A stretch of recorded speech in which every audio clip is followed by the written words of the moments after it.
Zebra 3, Zebra 3. Alerte Action Joe. Alerte Action Joe.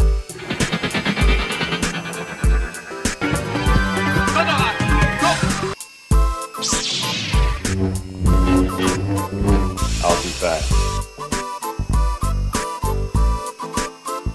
Hello, bonjour, bonjour, bonjour. Aujourd'hui, Spirou et Fantasio, personnages de bande dessinée, de nouveau, déclinés en une multitude de produits, de sous-produits et de produits dérivés. Bien. Alors ici, c'est un rapide tour d'horizon, de nouveau. Hein. Il y a de tout à tous les prix, et voilà. Alors, de nouveau, pour en revenir aux gadgets de bande dessinée, je dirais qu'il y a essentiellement deux types de gadgets de bande dessinée. Alors, il y a les objets qui sont vendus à des collectionneurs avec des tirages limités. On parle là par exemple de résine, de véhicules, ce genre de choses. Donc des tirages limités, 500 exemplaires, 1000, 2000, 3000.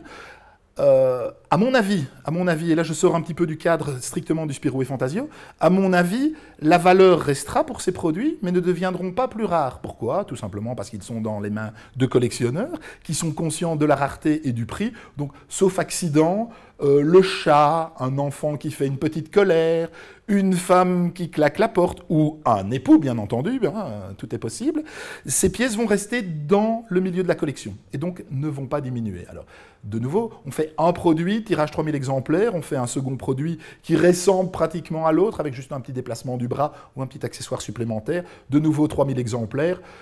Peu de collectionneurs peuvent se permettre de les acheter tous.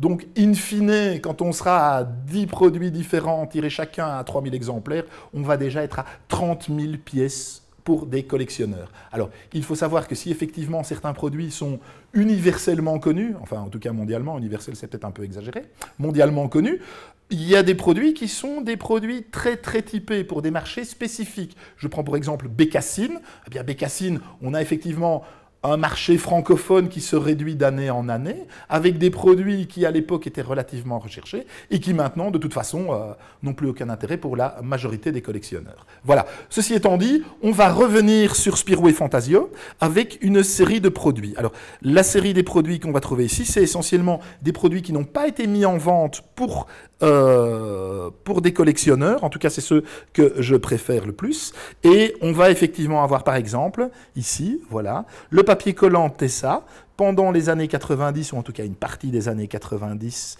en l'occurrence ici 98, a mis gratuitement, et là je pense que ça doit pouvoir se voir à la caméra, par exemple une équerre signée Tom et Jean-Ry reprenant le personnage de Spirou. Donc vous achetiez du papier collant et vous receviez en prime une série d'objets, puisqu'on voit effectivement petite latte, petit équerre, petit rapporteur. Donc voilà, ça c'est très rigolo. Alors ici aussi pour pousser la vente, nous avons la vache qui rit, les jeux à gratter Spirou et Fantasio, datés de 96 au niveau de la date de péremption, on y est presque, tout va bien.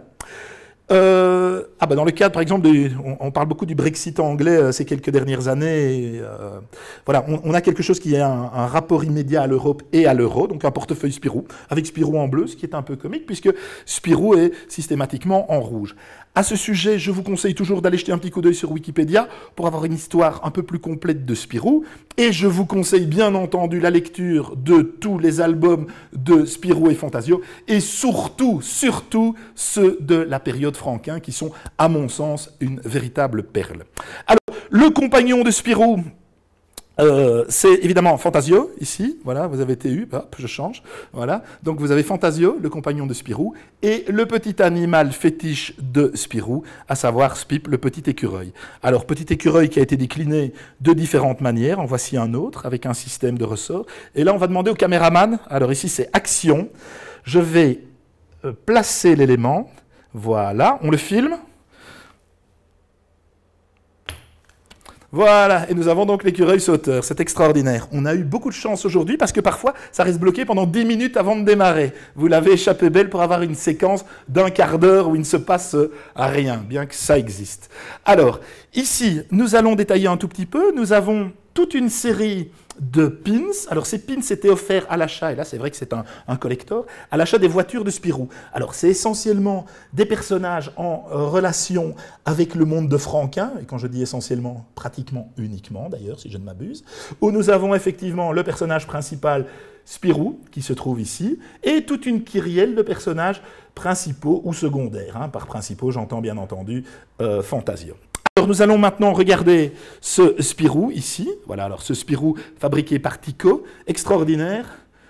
Il est articulé, c'est donc un action figure. Ça faisait longtemps, ouf, on arrive quand même à retomber sur ses pattes. Voilà, très beau personnage, très sympathique, avec une bonne bouille, vraiment bien. Alors, voilà, je dirais qu'au niveau de la tête, on a probablement une tête franquin. Parce qu'il faut savoir que Spirou, qui est un personnage qui a déjà vécu de longues années d'aventure, a été repris par différents dessinateurs. Alors, pour faire rapide, on a Rob Vell en 1938. Ensuite, dans les années 40, on a une reprise par J.G. Ensuite, dans les années 50, on a Franquin. Et puis d'autres. Pour encore retrouver, entre autres, Tom et Jean-Ry, qui vont nous créer une autre série parallèle, un spin-off, Le Petit Spirou, dont nous aurons l'occasion probablement de parler un de ces jours. Voilà. Alors ici, encore pour rire, nous avons des bougies Spirou. Voilà, bougies Spirou, bougies Fantasio. Très rigolo. Nous avons des petits objets ici qui ont été donné avec les albums. Alors on a un petit Fantasio, voilà, je le sors, je montre celui-ci qui est un peu plus lisible que celui qui est en sachet plastique. Nous avons un Spirou, nous avons un Champignac, nous avons ici une montre. Alors cette montre reprend effectivement Spirou, et puis alors nous avons Spip, le petit écureuil. Et alors nous allons terminer sur une très belle série, une série qui est sortie en deux versions, une version chez Quick, donc dans les menus enfants, les Magic Box, et une seconde série qui est parue pour les membres du club Spirou. En effet, le journal de Spirou a proposé pendant quelques années, ça existe encore mais le nom a changé, a proposé des abonnements préférentiels à la revue qui permettaient d'obtenir l'un ou l'autre cadeau. Alors, les personnages principaux, bien évidemment, se déclinent en Spirou, Fantasio et Sécotine. Hein, Sécotine, ami, ennemi de Fantasio et ami de Spirou. Alors, nous avons également le comte de Champignac. Voilà. De nouveau, tous ces petits personnages sont des personnages articulés, donc avec fil de fer à l'intérieur. Oui, voilà. Action figures quand tu nous tiens.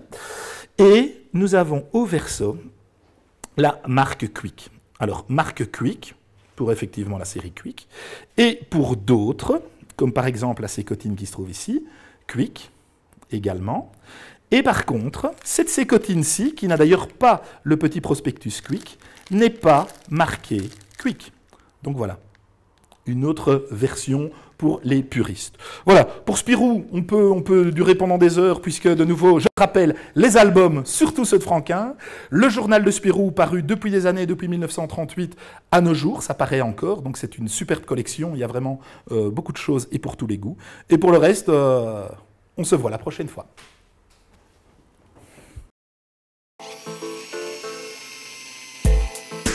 Zebra 3, Zebra 3. Alerte Action Joe. Alerte Action Joe.